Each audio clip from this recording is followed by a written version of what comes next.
Hello प्यारे बच्चों, कैसे हैं आप लोग। उम्मीद करते हैं कि बहुत अच्छे से होंगे और अपने पढ़ाई को एकदम बेहतरीन तरीका से कर रहे होंगे। आज के क्लास में क्लास 10th के हिंदी का संपूर्ण ऑब्जेक्टिव कराने वाले हैं। यानी कि आज के क्लास में आप लोगों के हिंदी का कंप्लीट ऑब्जेक्टिव कराने वाले हैं। अगर आप इतना कंप्लीट करके एग्जाम देने के लिए जाते हैं तो आप लोग काफी ज्यादा प्रश्न सही करके आइएगा। आज हम लोग बिहार बोर्ड मैट्रिक परीक्षा 2025 के लिए संपूर्ण हिंदी यानी कि इस पार से उस पार यानी कि संपूर्ण हिंदी का क्वेश्चन करने वाले हैं, जो कि परीक्षा से पहले आप लोगों को देख लेना है। और ये वीडियो वन शॉट है, एक ही क्लास में है कि नहीं। तो आप लोग फटाफट से इस क्लास को देख लीजिए और एक एक प्रश्न को एक बार दो बार देख लीजिए। हिंदी ही बबुआ ऐसा सब्जेक्ट है ना कि इसमें नंबर उठता है कि नहीं। हिंदी में हिंदी से, साइंस से, एसएसटी से, इसमें आप लोग जितना ऑब्जेक्टिव बना दीजिए सही है कि नहीं, बनेगा एकदम क्लियर नंबर उठेगा। ठीक है, तो चलिए बबुआ हम लोग क्लास के तरफ बढ़ते हैं। सबसे पहला नंबर प्रश्न क्या कह रहा है? सबसे पहला नंबर प्रश्न कह रहा है, क्या कह रहा है कि है कि नहीं, ध्यान दीजिएगा। सबसे पहला नंबर प्रश्न, भारत में जाति प्रथा का मुख्य कारण क्या है? मतलब भारत में जाति प्रथा का मुख्य कारण क्या है नहीं, बता दीजिए। भारत में जाति प्रथा का मुख्य कारण क्या है? तो भारत में जाति प्रथा का मुख्य कारण बेरोजगारी है। क्या है बबुआ? बेरोजगारी है। आप लोग याद रखेंगे। नेक्स्ट क्वेश्चन बता दीजिएगा ध्यान से।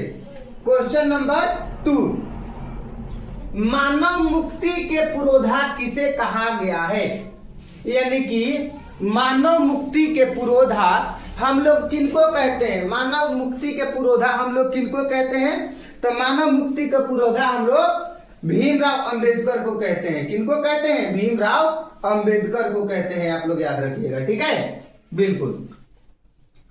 प्रश्न संख्या 3 ध्यान दीजिएगा। प्रश्न संख्या 3 कह रहा है कि जाति प्रथा स्वाभाविक विभाजन नहीं है, क्यों? जाति प्रथा स्वाभाविक विभाजन नहीं है, क्यों? क्यों नहीं है? रुचि पर आधारित नहीं होने के कारण। क्यों नहीं है बाबू? रुचि पर आधारित नहीं होने के कारण। आप लोग याद रखिएगा, ठीक है। प्रश्न संख्या 4 बता दीजिए।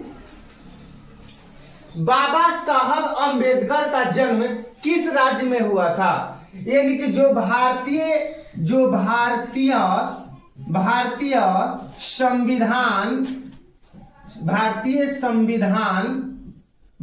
संविधान के जिन्हें जनक कहा जाता है, बाबा साहब भीमराव अंबेडकर को, तो बाबा साहब भीमराव अंबेडकर का जन्म किस राज्य में हुआ था? यही पूछा जा रहा है। बाबा साहब भीमराव अंबेडकर का जन्म मध्य प्रदेश राज्य में हुआ था। किस राज्य में हुआ था? मध्य प्रदेश राज्य में हुआ था। आप लोग याद रखेंगे, ठीक है। चलिए प्रश्न संख्या 5 ध्यान दीजिएगा। प्रश्न संख्या 5 कह रहा है, बाबा साहेब भीमराव अंबेडकर का जन्म कब हुआ था? बाबा साहेब भीमराव अंबेडकर का जन्म कब हुआ था? तो बाबा साहब भीमराव अंबेडकर का जन्म 14 अप्रैल 1891 ईस्वी में हुआ था। 14 अप्रैल 1891 ईस्वी में हुआ था। आप लोग याद रखेंगे। प्रश्न संख्या 6 ध्यान दीजिएगा। प्रश्न संख्या 6 कह रहा है, श्रम विभाजन और जाति प्रथा के लेखक कौन है? बबुआ, श्रम विभाजन और जाति प्रथा के लेखक भीमराव अंबेडकर हैं। श्रम विभाजन और जाति प्रथा के लेखक कौन है? तो श्रम विभाजन और जाति प्रथा के लेखक भीमराव अंबेडकर हैं। आप लोग याद रखेंगे, ठीक है। चलिए 7 नंबर ध्यान दीजिएगा।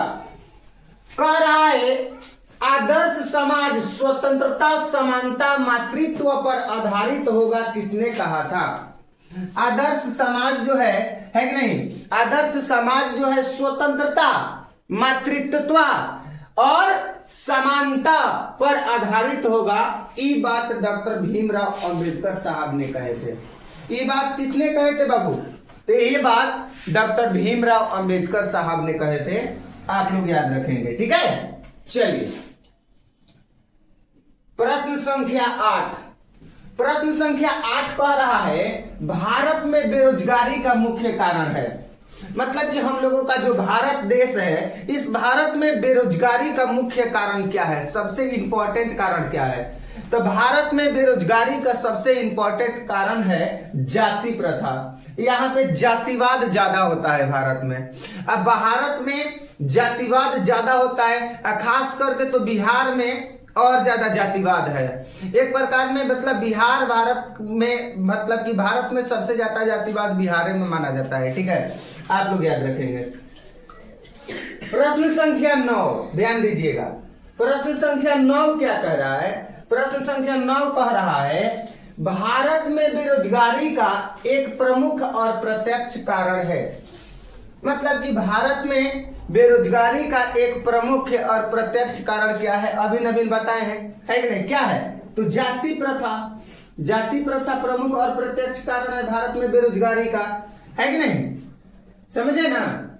चलिए प्रश्न संख्या 10। प्रश्न संख्या 10, आधुनिक सभ्य समाज श्रम विभाजन को आवश्यक क्यों मानते हैं? मतलब कि अभी के जो समाज है, अभी के जो समाज है श्रम विभाजन को आवश्यक क्यों मानते हैं? क्यों श्रम विभाजन को आवश्यक मान रहे हैं, है कि नहीं? तो कार्य कुशलता के लिए। किस चीज के लिए? कार्य कुशलता के लिए। आप लोग याद रखेंगे, कार्य कुशलता के लिए। ठीक है ना? चलिए प्रश्न संख्या 11, श्रम विभाजन और जाति प्रथा पाठ बाबा साहब ने किस भाषण का संपादित अंश है? मतलब श्रम विभाजन और जाति प्रथा जो पाठ है बाबा साहब के किस भाषण का संपादित अंश है? किस भाषण का संपादित अंश है? तो आप लोग कहिएगा एनिहिलेशन ऑफ कास्ट। क्या कहिएगा बाबू? एनिहिलेशन ऑफ कास्ट कहिएगा। आप लोग याद रखेंगे। ठीक है ना? चलिए प्रश्न संख्या 12 ध्यान दीजिएगा। कह रहा है भारतीय संविधान का निर्माता किसे कहा जाता है? मतलब कि भारत संविधान का निर्माता, मतलब कि भारतीय संविधान का निर्माण किसने किया? भारतीय संविधान के निर्माता हम लोग किसको कहते हैं? तो आप लोग कहिएगा भीमराव अंबेडकर को। किसको कहते हैं बाबू? भीमराव अंबेडकर को हम लोग भारतीय संविधान के निर्माता कहते हैं। किसको कहते हैं? भीमराव अंबेडकर को हम लोग भारतीय संविधान के निर्माता कहते हैं। प्रश्न संख्या 13, 20 के दांत शीर्षक पाठ की विधा है। 20 के दांत जो है वो शीर्षक पाठ की विधा है। कौन है 20 के दांत शीर्षक पाठ की विधा? तो कहानी है। कौन है बाबू? कहानी है। आप लोग याद रखेंगे। ठीक है ना? चलिए मदन के लिए क्या खाना मामूली थी? जो मदन था वो मदन के लिए पाठ में बताया गया है, कहानी में, पाठ में, कि मदन के लिए क्या खाना मामूली बात थी? तो मदन के लिए मार खाना मामूली बात थी। मार बहुते खाता था। ठीक है, चलिए उसके बाद में ध्यान दीजिएगा आगे। नलिन विलोचन, ध्यान दीजिएगा, कह रहा है नलिन विलोचन शर्मा के द्वारा लिखित कहानी निम्न में से कौन है? मतलब कि नलिन विलोचन शर्मा के द्वारा इनमें से कौन कहानी लिखित है? कौन कहानी लिखा गया है? तो 20 के दांत। आप लोग याद रखिएगा, 20 नहीं है, 20 है, मिस्टाइप हुआ है कि नहीं? 20 के दांत। ठीक है ना? चलिए ध्यान दीजिएगा। नेक्स्ट क्वेश्चन प्रश्न संख्या 16 ध्यान दीजिएगा। कह रहा है 20 के दांत कहानी के रचयिता कौन है? तो नलिन विलोचन शर्मा। 20 के दांत कहानी के रचयिता कौन है? नलिन विलोचन शर्मा 20 के दांत कहानी के रचयिता है। आप लोग याद रखिएगा, नलिन विलोचन शर्मा 20 के दांत कहानी के रचयिता हैं। आप लोग याद रखिएगा। ठीक है, चलिए प्रश्न संख्या 17, सीमा, रजनी आलोसेफाली आरती पालो। देखिए ध्यान दीजिए, मतलब कि सीमा, रजनी, आलोसेफाली आरती है नहीं, आरती पांचों मतलब किसकी बहनें थी? मतलब कि जो पांचों थी, यानी कि सीमा, रजनी, आलोसेफाली, आरती, ठीक है, ये जो पांचों थी वो किसकी बहनें थी? तो खोखा की बहनें थी। यहाँ पे थोड़ा सा क्वेश्चन में मिस टाइप हुआ है, आप लोग याद रखेंगे, ठीक है ना। चलिए 18 नंबर प्रश्न बताएंगे बाबू, खोखा के दांत किसने तोड़े? मतलब जो खोखा था तो उस खोखा का दांत किसने तोड़े थे? तो मदन ने तोड़े थे खोखा के दांत। खोखा के दांत किसने तोड़े थे? तो खोखा के दांत मदन ने तोड़े थे, आप लोग याद रखिएगा। नलिंद विलोचन शर्मा का जन्म कब हुआ था? नलिंद विलोचन शर्मा का जन्म कब हुआ था, है कि नहीं? तो 1916 ईस्वी में नलिंद विलोचन शर्मा का जन्म हुआ था। नलिंद विलोचन शर्मा का जन्म कब हुआ था बाबू? 1916 ईस्वी में हुआ था। आगे बताइएगा, ध्यान से बताइएगा। कह रहा है सेन साहब की कार की कीमत है। सेन साहब की कार की कीमत कितनी थी? 7,500। सेन साहब की कार की कीमत कितनी थी? तो सेन साहब की कार की कीमत 7,500 है, ठीक है, आप लोग याद रखिएगा। 21 नंबर, सेन साहब क्या कर रहा है? ध्यान दीजिएगा, ध्यान देंगे। सेन साहब की आंखों का तारा है, बिल्कुल, सेन साहब की आंखों का तारा खोखा है। सेन साहब की आंखों की तारा कौन है? तो सेन साहब की आंखों की तारा खोखा है, आप लोग याद रखेंगे, ठीक है। चलिए 21 नंबर के बाद में 22 नंबर, ठीक है, 22 नंबर बताएंगे। मोटर को कोई खतरा हो सकता तो किससे? मतलब किससे मोटर को कोई खतरा हो सकता था? तो खोखा से हो सकता था। किससे हो सकता था बाबू? खोखा से हो सकता था मोटर को खतरा, आप लोग याद रखिएगा, ठीक है ना। चलिए नेक्स्ट क्वेश्चन बता दीजिए। देखिए क्या कह रहा है, नेक्स्ट क्वेश्चन कह रहा है, ध्यान दीजिएगा, कि किसके अनुसार सेनों ने सिद्धांतों को भारत भी बदल लिया था? मतलब किसके अनुसार सेनों ने सिद्धांतों को भी बदल लिया था? मतलब किसके अनुसार? तो खोखा के अनुसार। किसके अनुसार? खोखा के अनुसार, आप लोग याद रखिएगा। नेक्स्ट क्वेश्चन बताइएगा ध्यान से। ऐसे ही लड़के आगे चलकर गुंडे चोर हैं, यह पंक्ति कहानी के किस पात्र ने कही? मतलब कि ऐसे ही लड़के आगे चलकर गुंडे चोर ये सब बनते हैं, कहानी के कौन से पात्र ने इस बात को कही थी, है कि नहीं? तो सेन साहब कहे थे। कौन कहे थे? सेन साहब कहे थे, आप लोग याद रखिएगा, ठीक है। चलिए 25 नंबर, मैं तो खोखा को इंजीनियर बनाने जा रहा हूं, यह कथन किसका है? मतलब कि किसने कहा था कि मैं तो खोखा को इंजीनियर बनाने जा रहा हूं? ये बात किसने कहा था? तो ये बात सेन साहब ने कहा था। किसने कहा था? सेन साहब ने कहा था, आप लोग याद रखिएगा, ठीक है ना। आगे बताइएगा 26 नंबर, ध्यान से। 26 नंबर में क्या कह रहा है? कह रहा है कि सेन साहब की पांचों लड़कियां कैसी थी? तो सेन साहब की जो पांचों लड़कियां थी सुंदर और सुशील थी। कैसी थी? सुंदर और सुशील, यानी कि सुशील थी सेन साहब की पांचों लड़कियां, ठीक है ना। आगे बताएंगे ध्यान से। प्रश्न संख्या 27। प्रश्न संख्या 27 क्या कर रहा है? कह रहा है कि किस गवर्नर जनरल के समय 172 दारिश नामक सोने का भरा घड़ा मिला था? मतलब कि किस गवर्नर जनरल के समय 172 दारिश नामक सोने से भरा घड़ा मिला था? तो आप लोग याद रखिएगा, वारेन हेस्टिंग्स, है कि नहीं?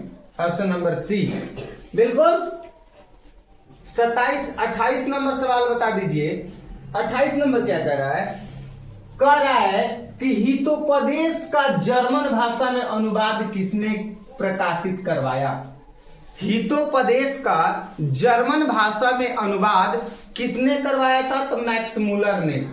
किसने करवाया था? मैक्स मूलर ने, आप लोग याद रखिएगा, ठीक है।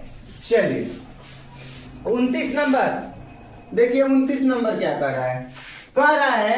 कि नृवंश विधा का संबंध किससे है?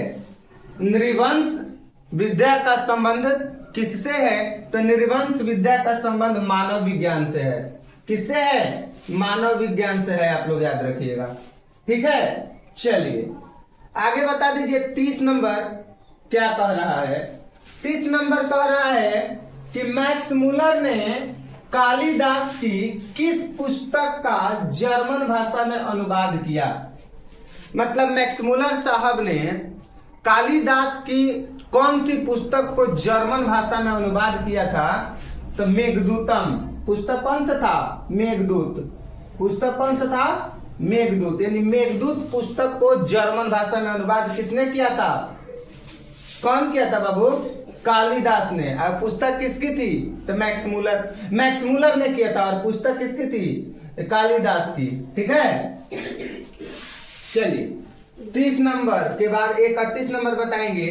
मैक्स मूलर, ध्यान दीजिएगा, मैक्स मूलर का जन्म कब हुआ था? बता दीजिए। मैक्स मूलर जो थे उनका जन्म 1823 ईस्वी में हुआ था। मैक्स मूलर का जन्म कब हुआ था? 1823 ईस्वी में हुआ था। नेक्स्ट क्वेश्चन बताएंगे, ध्यान दीजिएगा। कह रहा है सर विलियम जोन्स समुद्री यात्रा करते हुए भारत कब पहुंचे? मतलब कि सर विलियम जोन्स जो थे वो समुद्र की यात्रा करते हुए भारत में कब पहुंचे थे, है कि नहीं? तो 1783 ईस्वी में। बड़ा इंटरेस्टिंग कहानी है इनका, बहुत अच्छा लगेगा आप लोगों को, पाठ पढ़ाया जाएगा तो। यानी कि 1783 ईस्वी में भारत पहुंचे थे। ठीक है ना, याद रखेंगे आप लोग। नेक्स्ट क्वेश्चन बताएंगे 33 नंबर। 33 नंबर देखिए क्या कह रहा है। 33 नंबर कह रहा है कि मैक्स मूलर के अनुसार सच्चे भारत का दर्शन कहाँ हो सकते हैं? तो मैक्स मूलर के अनुसार सच्चे भारत का दर्शन ग्रामीण भारत में हो सकते हैं। गांव में कितना अच्छा लगता है, शहर में ज्यादा पोल्यूशन होते हैं। शहर में एक पे एक लोग घर पे मंदिर के पास में एकदम लगातार मंजिल रहता है। लोग शहर में क्रिकेट नहीं खेल सकते हैं, एकदम थोड़ा सा खाली जगह वहां पे बैठो रहो। मतलब शहर में काफी ज्यादा समस्या होती है। गांव में कितना अच्छा रहता है, खुला रहता है, खेत रहता है, खलियान रहता है, बगीचा रहता है, कितना अच्छा लगता है कि नहीं? तो मैक्स मूलर के अनुसार सच्चा भारत के दर्शन ग्रामीण भारत में ही हो सकता है। ठीक है, चलिए 34 नंबर बताएंगे। कह रहा है मेघदूत का जर्मन में अनुवाद किसने किया? बता दीजिए। मेघदूत का जर्मन में अनुवाद किसने किया था? मैक्स मूलर ने किया था। अभी बताए हैं ना। ये किसका पुस्तक थी? कालिदास की। किसका थी? कालिदास की। आप लोग याद रखेंगे। ठीक है, चलिए नेक्स्ट क्वेश्चन बताएंगे। कह रहा है भारत से हम क्या सीखे? भारत से हम क्या सीखे क्या है? बताइए बाबू, भारत से हम क्या सीखे क्या है? तो ये भाषण है। भारत से हम क्या सीखे क्या है? तो भाषण है। आप लोग याद रखिएगा। ठीक है ना, चलिए नेक्स्ट बताइए 36 नंबर। ध्यान से 36 नंबर कह रहा है कि मैक्स मूलर को वेदांतियों का भी वेदांती किसने कहा है? मैक्स मूलर को वेदांतियों का भी वेदांती किसने कहा है? तो स्वामी विवेकानंद ने कहा है। काफी ज्यादा इंपॉर्टेंट है। मैक्स मूलर को वेदांतियों का वेदांती किसने कहा है? तो स्वामी विवेकानंद ने मैक्स मूलर को वेदांतियों का वेदांती कहा है। ठीक है ना। 37 नंबर ध्यान दीजिएगा। प्लेटो और कांट थे महान, क्या थे? प्लेटो और कांट क्या थे? तो दार्शनिक थे। प्लेटो और कांट क्या थे बाबू? दार्शनिक थे। आप लोग याद रखेंगे। 38 नंबर में बताएंगे आप लोग क्या कह रहा है। मैक्स मूलर ने कितने वर्ष की अवस्था में लिपजिंग विश्वविद्यालय में संस्कृत का अध्ययन प्रारंभ किया? मतलब कि मैक्स मूलर कितने साल की अवस्था में किस लिपजिंग, ध्यान रखिएगा, लिपजिंग विश्वविद्यालय में संस्कृत का अध्ययन मतलब संस्कृत पढ़ना शुरू किया? तो 18 वर्ष की अवस्था में। मतलब कि मैक्स मूलर ने लिपजिंग विश्वविद्यालय में संस्कृत पढ़ना शुरू किया था 18 साल की उम्र में। ठीक है, आप लोग याद रखेंगे। चलिए नेक्स्ट क्वेश्चन बताएंगे बाबू, जो कि क्वेश्चन नंबर 39 होगा, ध्यान दीजिएगा। कह रहा है स्वामी विवेकानंद ने वेदांतियों का वेदांती किसे कहा। अभी इस क्वेश्चन को हम लोग किए हैं। किसको कहा स्वामी विवेकानंद ने वेदांतियों का वेदांती, है ना, मैक्स मूलर को, मैक्स मूलर को कहा था। ठीक है, किसको कहा था, मैक्स मूलर को कहा था, आप लोग याद रखेंगे। ठीक है ना, चलिए 40 नंबर बता देंगे। कह रहा है दारिस नामक सोने के सिक्कों से भरा घड़ा किसे मिला। मतलब कि दारिस नामक सोने से भरा, यानी कि सोने से भरा सिक्कों के घड़ा किसको मिला था, तो बीरेन हेस्टिंग्स को मिला था, आप लोग याद रखेंगे। ठीक है ना, चलिए नेक्स्ट क्वेश्चन बताएंगे, ध्यान से देखिए क्या कह रहा है। कह रहा है किसके अध्ययन क्षेत्र में भारत के कारण नवजीवन का संचार हो चुका है। मतलब इसका उत्तर क्या हो जाएगा, नीति कथा, आप लोग याद रखेंगे, नीति कथा याद रखेंगे। ठीक है ना, चलिए नेक्स्ट क्वेश्चन की तरफ हम लोग बढ़ेंगे। प्रश्न संख्या 42, आप लोग ध्यान रखेंगे। क्या कह रहा है, कह रहा है यूनान व रोम के संपूर्ण साहित्य से कहीं अधिक विशाल है। यूनान और रोम के संपूर्ण साहित्य से कहीं अधिक विशाल क्या है, संस्कृत भाषा और साहित्य, आप लोग याद रखेंगे।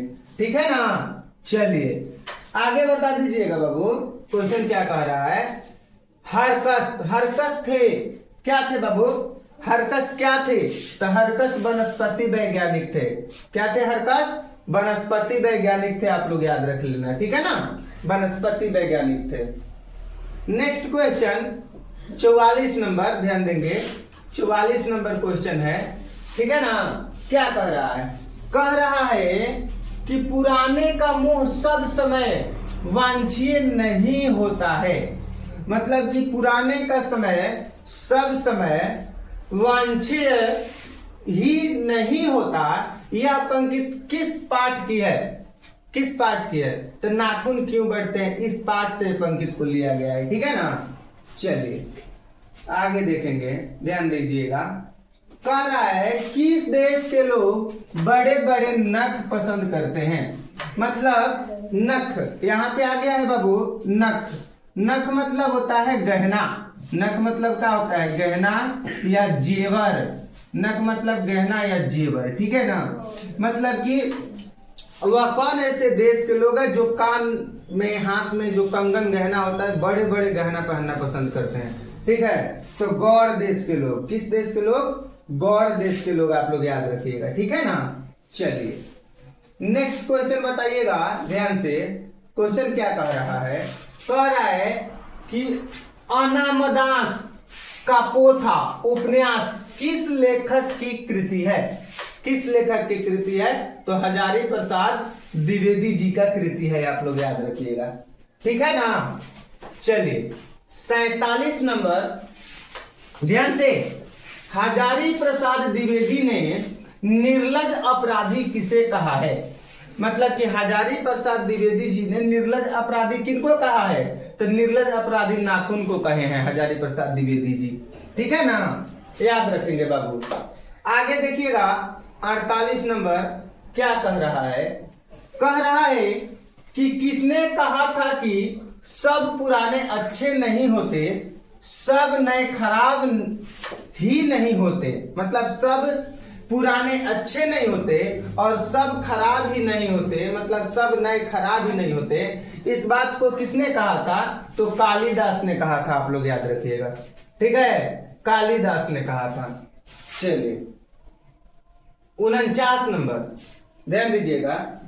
कह रहा है दधीची की हुड्डी से क्या बना था। दधीची की हुड्डी से क्या बना था, तो इंद्र का वज्र, आप लोग याद रखेंगे, इंद्र का वज्र।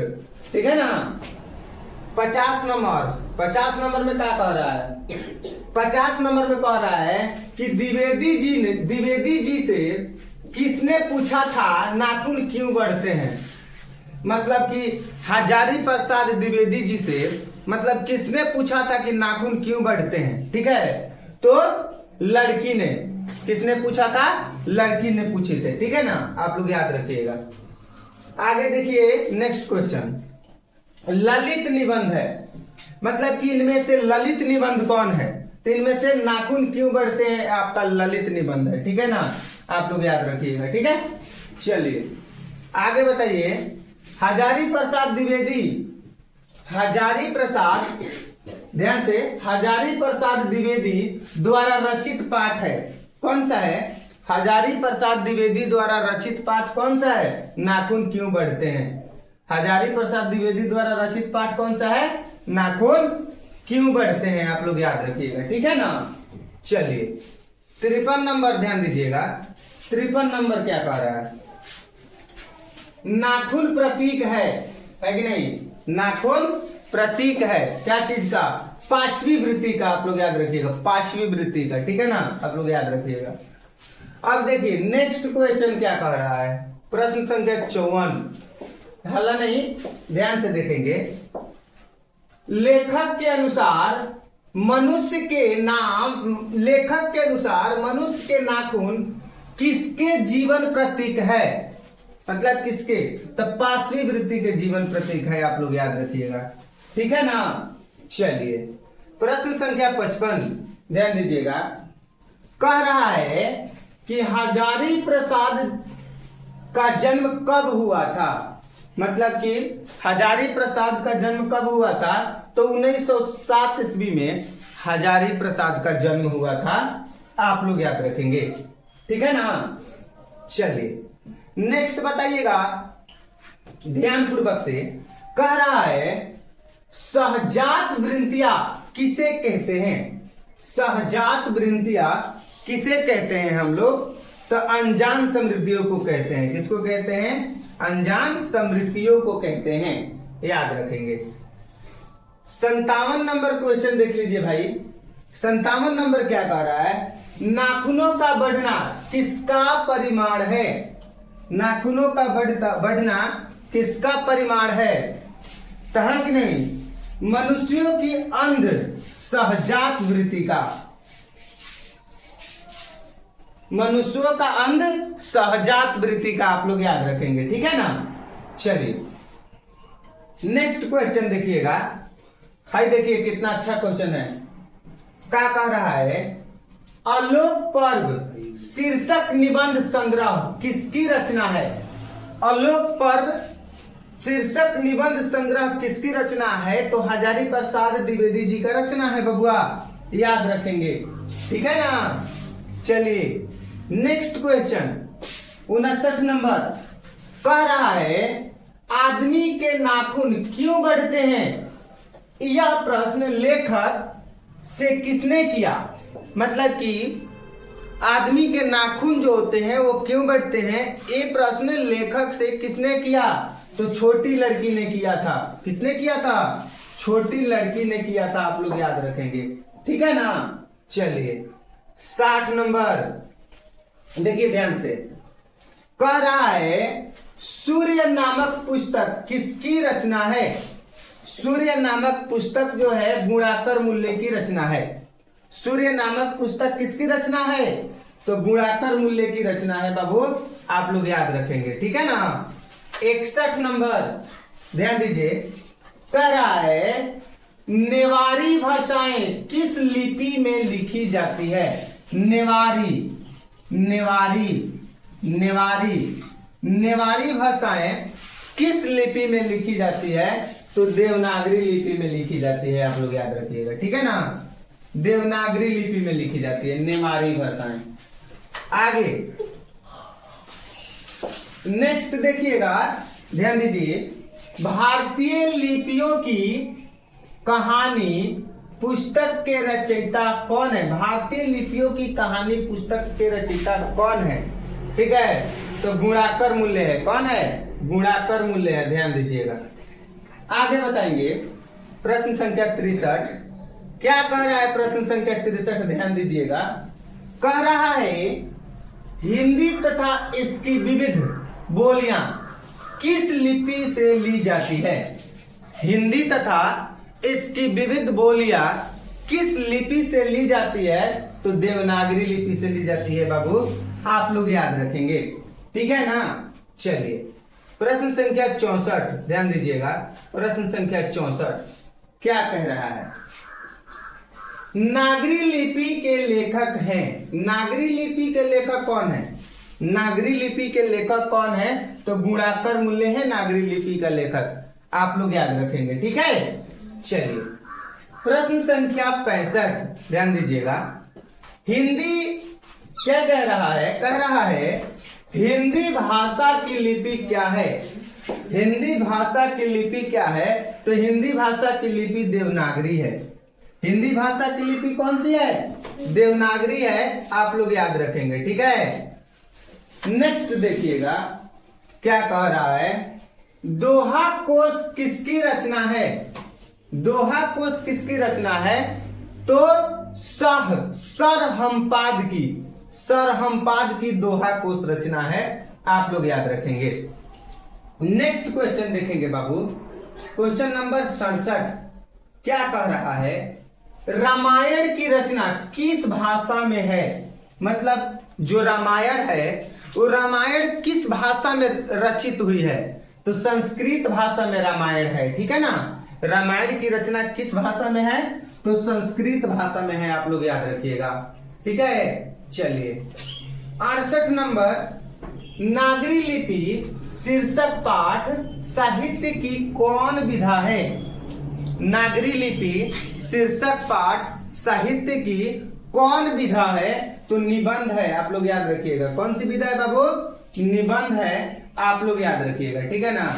चलिए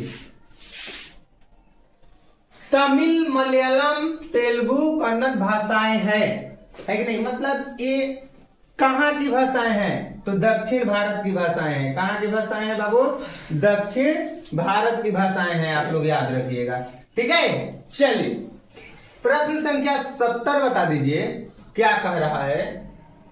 कह रहा है कि नागरी लिपि निबंध के लेखक हैं। नागरी लिपि जो निबंध है उनके लेखक गुणाकर मूल्य है, आप लोग याद रखिएगा। नागरी लिपि के निबंध के लेखक कौन है? तो गुणाकर मूल्य जी हैं, उनको याद रखिएगा, ठीक है। 71 नंबर बता दीजिएगा।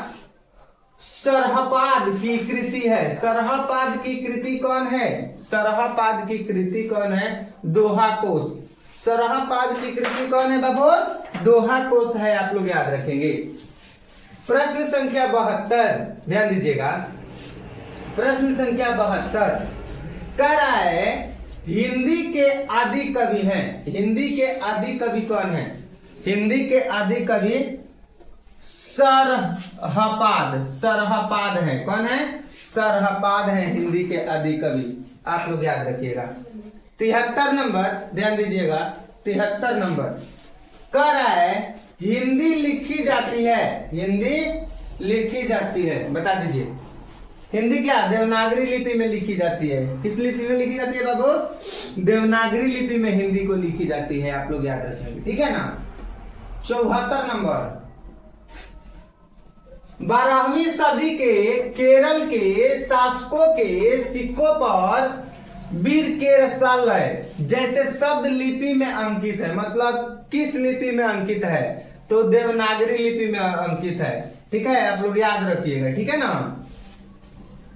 75 नंबर कह रहा है, देखिए कितना सुंदर प्रश्न है, समझने वाला है। ईसा की 14वीं 15वीं सदी के विजयनगर के शासकों ने अपने लेखों की लिपि को कहा है। मतलब कि ईसा की 14वीं 15वीं सदी के मतलब कि विजयनगर के जो शासक थे उन्होंने अपने लेखों की लिपि को क्या कहा है? तो नांदी नागरी। क्या कहा है? नांदी नगरी कहा है, आप लोग याद रखिएगा, ठीक है ना। चलिए 75 से 76 नंबर पे आ गए हम लोग।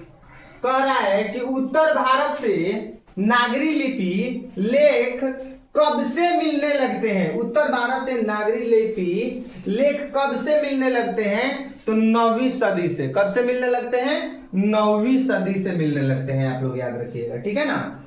चलिए 77 नंबर बताएंगे।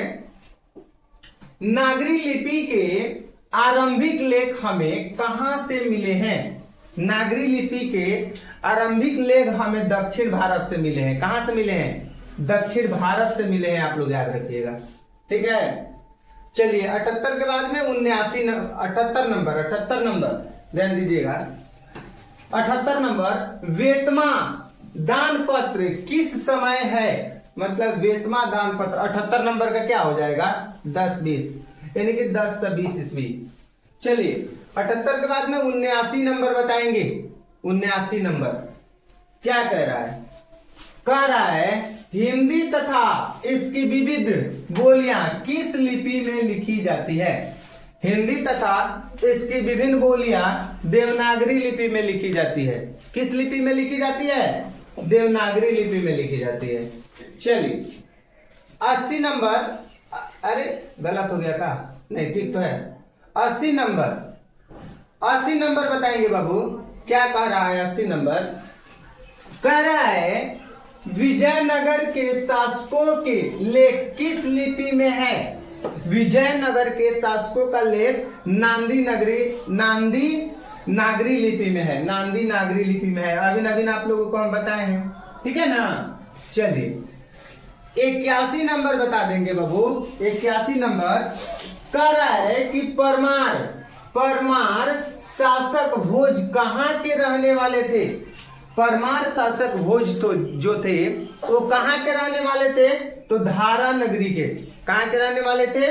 धारा नगरी के रहने वाले थे, आप लोग याद रखेंगे, ठीक है ना। चलिए 82 नंबर बता दीजिएगा। बहादुर शीर्षक कहानी के निर्मला कौन थी? बहादुर शीर्षक कहानी के निर्मला कौन थी?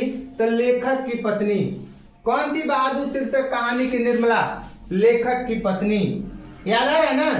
चलिए नेक्स्ट क्वेश्चन देखेंगे, 83 नंबर क्वेश्चन। जिंदगी और जोक किस लेखक की रचना है? जिंदगी और जोक किस लेखक की रचना है? तो जिंदगी और जोक अमरकांत की रचना है। किसकी रचना है? जिंदगी और जोक अमरकांत जी की रचना है, आप लोग याद रखेंगे, ठीक है। 84 नंबर बताइएगा। बहादुर को लेकर कौन आया था? बहादुर को लेकर के कौन आया था? बहादुर को लेकर कौन आया था? तो लेखक का साला बहादुर को लेकर के आया था, आप लोग याद रखिएगा, ठीक है ना बाबू। चलिए 85 नंबर बताएंगे। लेखक अमरकांत ने हाई स्कूल की शिक्षा कहां से प्राप्त की? लेखक अमरकांत ने हाई स्कूल की शिक्षा कहां से प्राप्त की? तो लेखक अमरकांत ने हाई स्कूल की शिक्षा बलिया से प्राप्त की। कहां से प्राप्त की थी बाबू? बलिया से प्राप्त की थी, आप लोग याद रखिएगा। प्रश्न संख्या 86 ध्यान देंगे। बहादुर से भाग कर आया। बहादुर कहां से भाग कर आया था? बहादुर कहां से भाग कर आया था? तो बहादुर नेपाल से भाग करके आया था। बहादुर कहां से भाग करके आया था बाबू? बहादुर नेपाल से भाग करके आया था, आप लोग याद रखिएगा, ठीक है। 87 नंबर ध्यान दीजिएगा। बहादुर शीर्षक कहानी में किशोर कौन था? बहादुर शीर्षक कहानी में किशोर कौन था? तो बहादुर शीर्षक कहानी में किशोर लेखक का पुत्र था। क्या था? लेखक का पुत्र था, आप लोग याद रखेंगे। चलिए 88 नंबर बता देंगे बाबू। बहादुर का पूरा नाम है। बहादुर का पूरा नाम क्या है? तो दिल बहादुर। बहादुर का पूरा नाम दिल बहादुर है। बहादुर का पूरा नाम क्या है? दिल बहादुर है, आप लोग याद रखिएगा, ठीक है ना। चलिए 89 नंबर प्रश्न बता दीजिएगा, क्या कह रहा है? बहादुर अपने घर से क्यों भागा था? बहादुर जो था वो अपने घर से क्यों भागा था? तो मां की मार के कारण। बहादुर अपने घर से क्यों भागा था? मां की मार के कारण अपने घर से बहादुर भागा था, आप लोग याद रखेंगे, ठीक है। 90 नंबर ध्यान से बताएंगे बाबू। अमरकांत लिखित कहानी का नाम है। अमरकांत के द्वारा जो कहानी लिखी गई है उसका नाम बहादुर है। अमरकांत के द्वारा जो कहानी लिखी गई है उसका नाम क्या है? बहादुर है। आप लोग याद रखेंगे, ठीक है। चलिए 90 के बाद में 91, ध्यान दीजिएगा क्या कह रहा है। बहादुर का बाप कहां मारा गया था? बहादुर का जो बाप था वो युद्ध में मारा गया था। बहादुर का बाप कहां पे मारा गया था? तो बहादुर के बाप युद्ध में मारा गया था। आप लोग याद रखेंगे, ठीक है। नेक्स्ट क्वेश्चन बता देंगे बाबू, ध्यान से देखिएगा। बहादुर से मार खाकर भैंस भागी भागी किसके पास चली आई? मतलब बहादुर से मार खाकर के भैंस भागी भागी किसके पास चली आई थी? तो मां के पास। किसके पास? मां के पास चली आई थी। आप लोग याद रखिएगा, ठीक है। चलिए 93 नंबर क्वेश्चन बता दीजिएगा क्या कह रहा है। कह रहा है लेखक के रिश्तेदार ने बहादुर पर क्या आरोप लगाया? लेखक के जो रिश्तेदार लोग थे वो बहादुर पर क्या चीज का आरोप लगाए थे?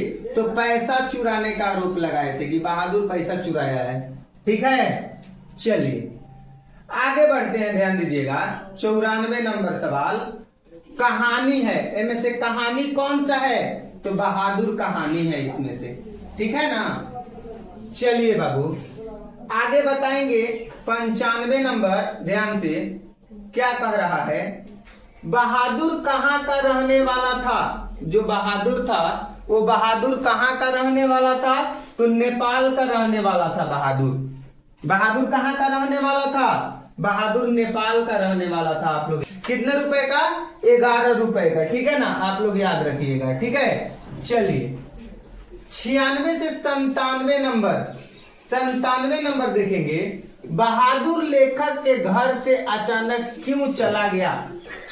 बहादुर लेखक के घर से अचानक क्यों चला गया? क्यों चला गया था बाबू? तो स्वयं के प्रति लेखक तथा उसके घर वालों के व्यवहार में आए परिवर्तन के कारण, यानी कि ऑप्शन नंबर सी हो जाएगा, ठीक है।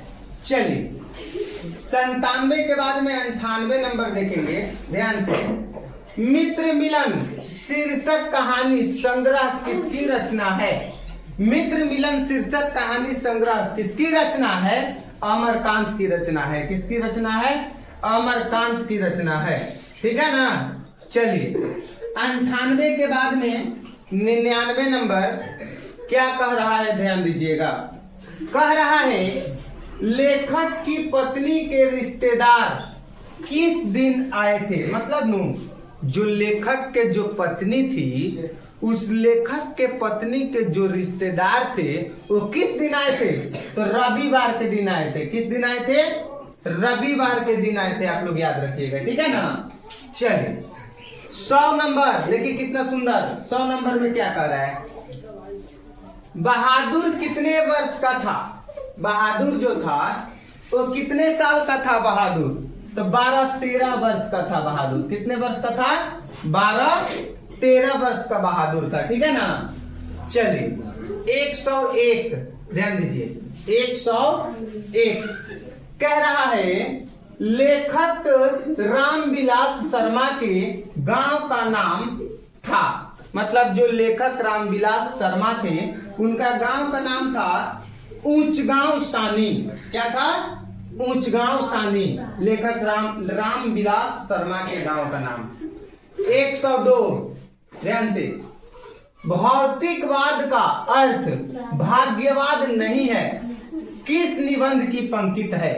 भौतिकवाद का अर्थ भाग्यवाद नहीं है, किस निबंध की पंक्ति है? तो आप लोग याद रखिएगा परंपरा का मूल्यांकन।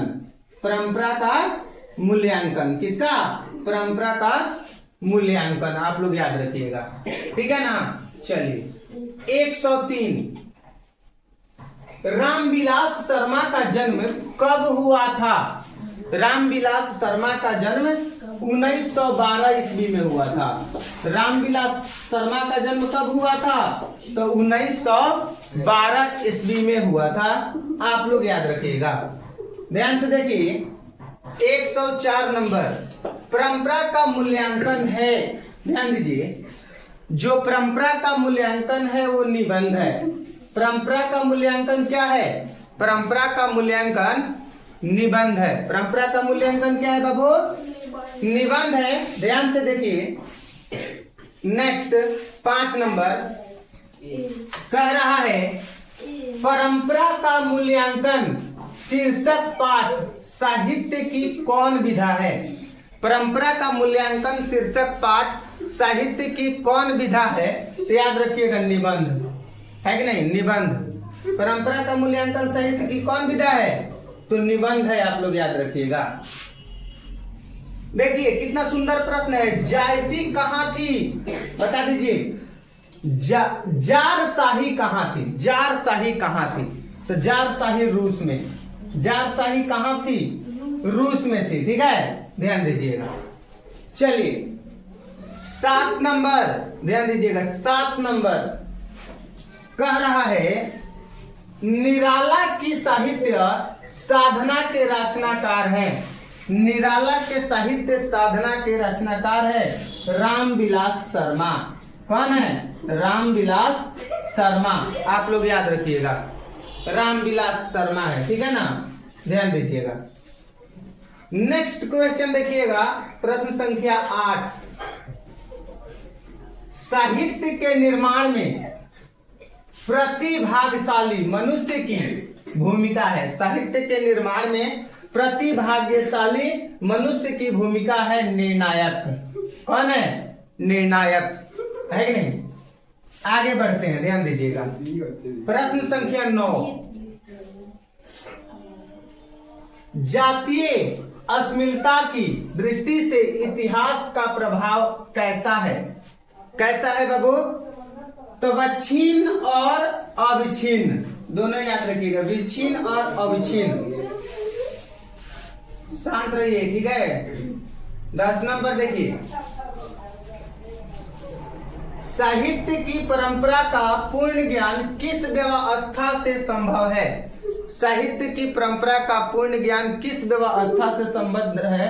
यानी कि समाजवादी व्यवस्था से क्या है? संभव है। ठीक है, चलिए प्रश्न संख्या 11 देखिएगा, क्या कह रहा है? कह रहा है कि लेखक रामविलास शर्मा कब से कब तक भारतीय प्रगतिशील लेखक संघ के महामंत्री रहे। मतलब कि लेखक रामविलास शर्मा जी जो थे तो कब से कब तक भारतीय प्रगतिशील लेखक के संघ के महामंत्री रहे? तो 1949 से 1953 ईस्वी तक रहे थे। ठीक है ना। उम्मीद करते हैं कि आप लोगों को क्लास बहुत अच्छा से लगा होगा। अगर क्लास अच्छा लगा होगा तो आप लोग एक कमेंट कीजिए, वीडियो को लाइक कीजिए। मिलते हैं अगले क्लास में, तब तक सभी प्यारे बच्चों को नमस्कार, जय हिंद।